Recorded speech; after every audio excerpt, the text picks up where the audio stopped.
Download this code from codegive.com, link in the description below.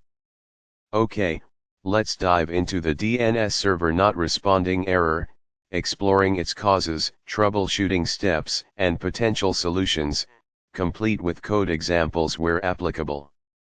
This will be a comprehensive guide. Understanding the DNS server not responding error.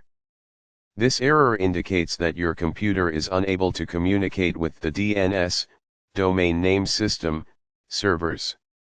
DNS servers act as translators, converting human-readable domain names, like www.google.com, into the numerical IP addresses, like 142.250.192.142, that computers use to locate each other on the Internet. When your DNS server isn't responding, your browser can't resolve domain names, and you'll encounter websites failing to load. Common causes **** incorrect DNS server configuration ** the DNS server addresses configured on your computer or router might be wrong or outdated.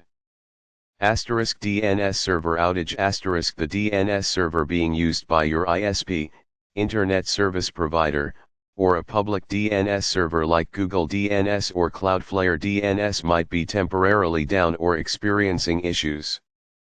*Network connectivity problems * your computer might have trouble reaching the Internet due to a problem with your local network, router, modem, Ethernet cable, Wi-Fi signal.